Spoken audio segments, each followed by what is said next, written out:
Hey, what's up? This is Hoodie Allen, and you're checking me out on thestash.com. What's up, y'all? Stash TV, stash.com. We are over here with the one and only Hoodie Allen, New York's own.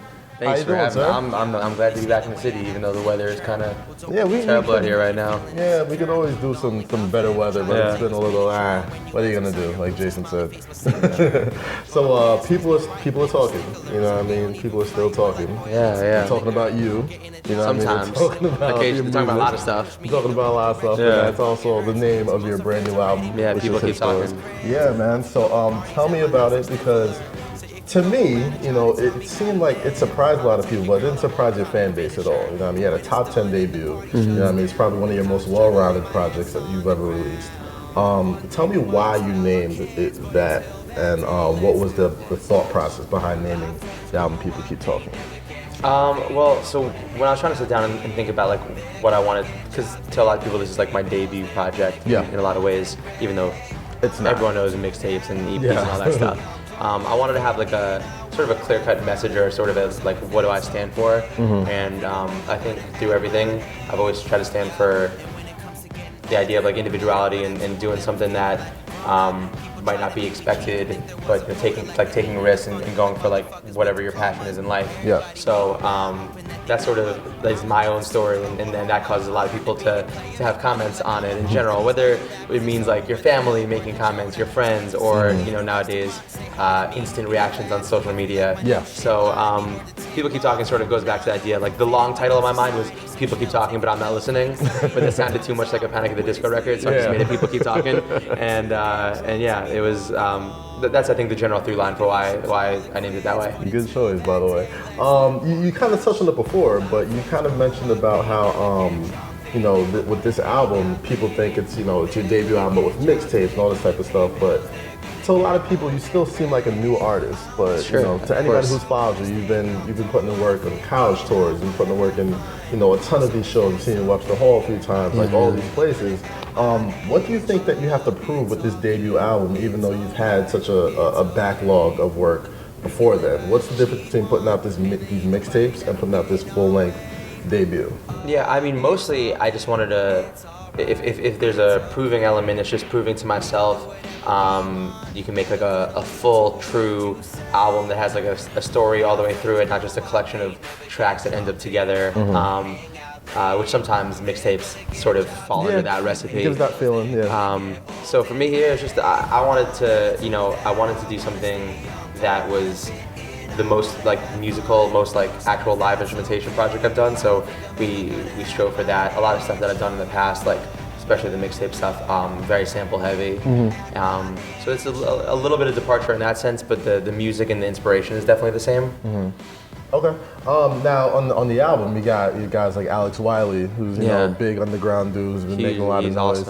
Awesome. And then you got Ed Sheeran, who's like one of the most popular pop stars in the world. That's probably the two spectrums right there. Yeah. It's like, I don't know how you pulled that off, but tell me why you picked. You know, you were pretty scarce on features, but you know the spectrum of that is so wild. How did that even happen?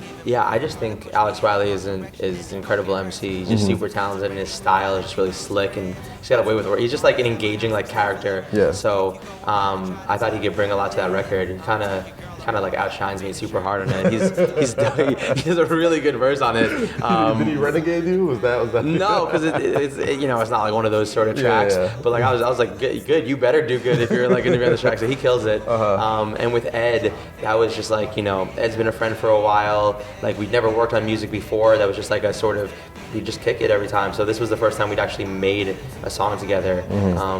And I'm lucky that it's on the album and that it's getting sort of the positive reception that it is.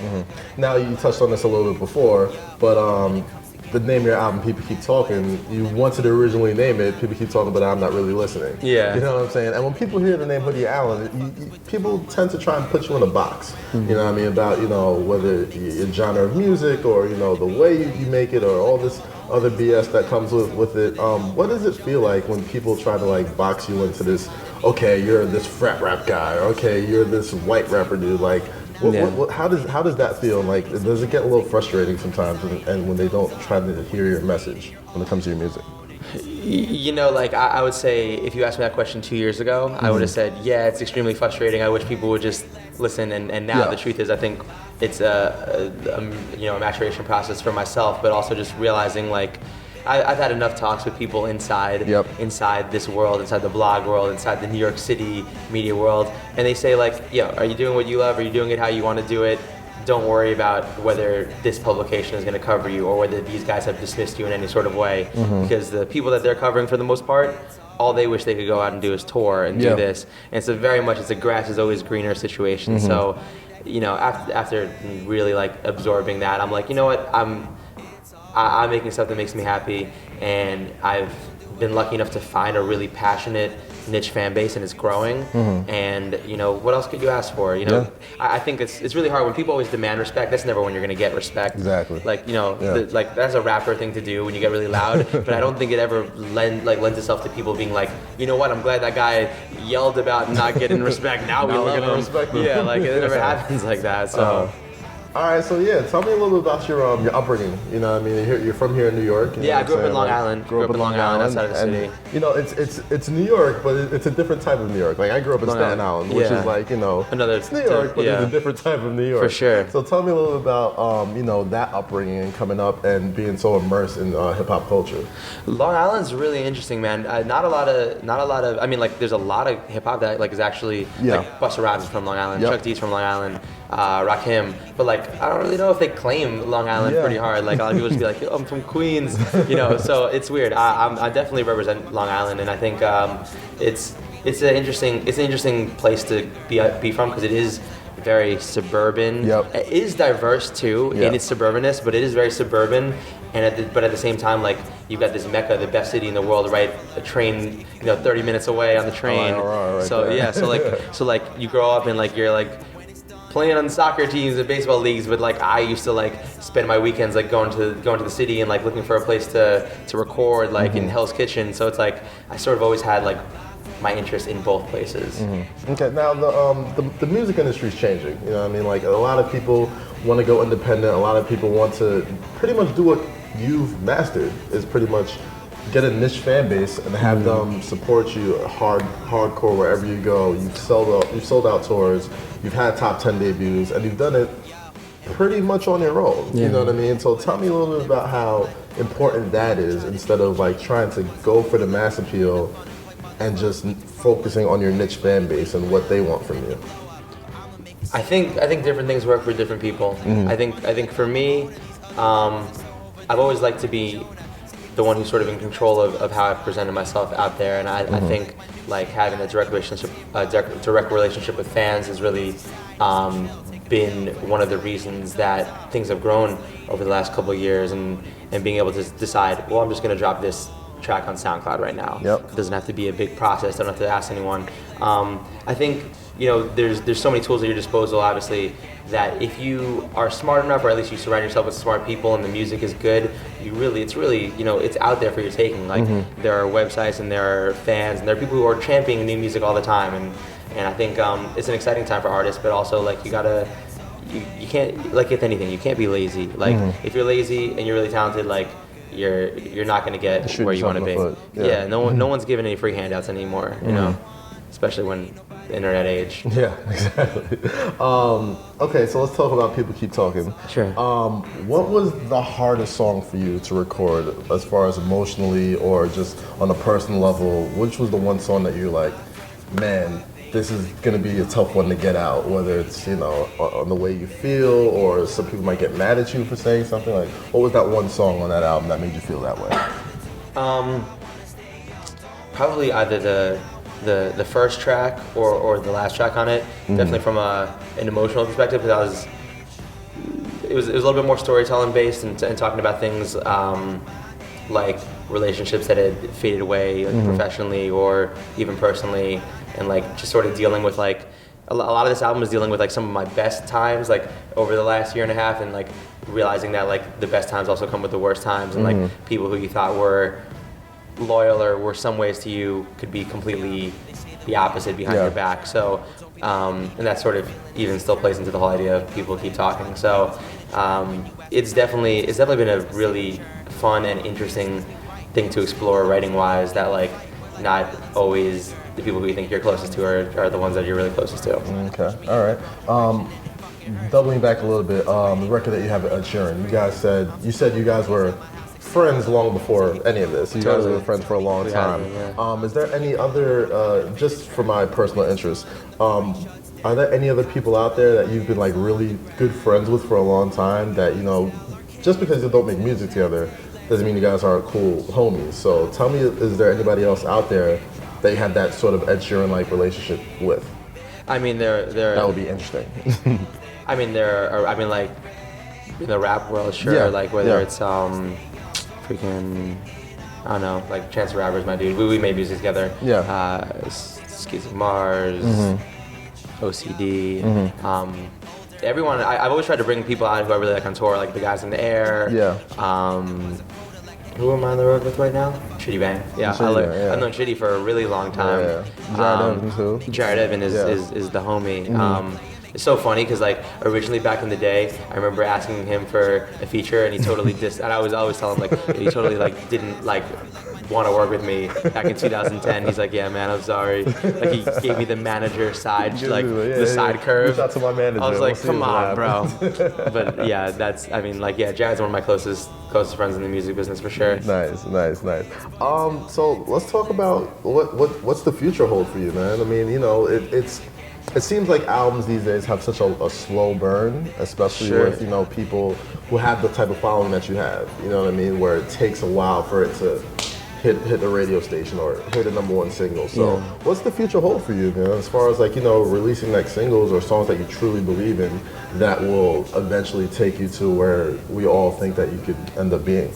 Yeah, I mean, you know, I'm glad the album is out. I'm excited about that. I'm excited about the fact that like it's there and for full consumption, and you know, it's starting to hear all about it on the radio for the first time. It's the first track I've ever had on the radio. Yeah.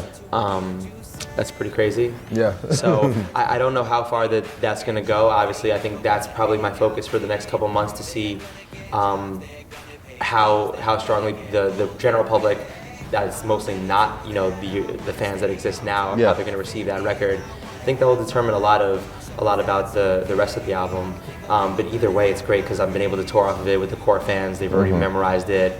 You know, I can always go and tour. I can always, you know, I'm always working on new music too. So it's you know, it's fun to know that you love your job, you love what you're doing every day. So wherever it goes, it'll be good. Is that the hardest part about making this music for your core fans? Is getting it to people that maybe it wouldn't be your core fans, and just to give you a shot, like, hey, you know, we've kind of heard your name in circles all the time, but what does it take to really make that breakout single where you're just known all over? Well, you know, the thing is, I think like with the brand of hip hop that I do is very pop leaning. I mean, there's a lot of singing in general.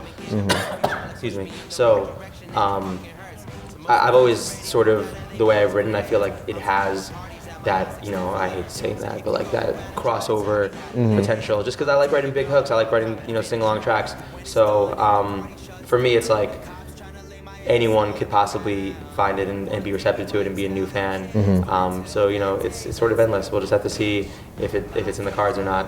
Now, I've been to a Hoodie Allen show before. But what show were you at? Haven't. There was one at Webster Hall that I caught a couple years ago. I think this was, damn, I forgot who opened up for you, but I was going to check him out and then think you was the main act. Sorry about that. Bruh. What was it? Was it Out of Sight? Was it Out of Sight? Was it Out of Sight? I think it was. Because that was the homie. He performed at my fundraiser years ago, so it might have been Out of Sight. Out of Sight's a good dude. I have to go check that. Yeah. That's my homie too. Yeah. But yeah, so if for people who've never seen you live, who've never seen a live Hoodie Allen show, describe what that experience is like for them. Well, I think it's gotten a lot better since the time that you probably saw it. But it's play a live band, do a live band. It's very, I kind of sort of feel like the energy of the show compares more closely to like a Blink-182 or like a Fall Out Boy rather than like a typical rap show. You know, we're always trying to make the tracks sound different and better than just like what you'd hear on the album. Like, there's no reason for someone to go to a concert and just feel like they're listening to the CD. To the album again. So there's always emphasis on making things better, and especially with this tour, it's like a production. You know, really with the lights and the staging, the confetti and all the little surprises. Nice. So I think it's super high energy, very engaging, and even if you're not a big fan, like you won't feel like you have nothing to do. Like it's fun. Nice.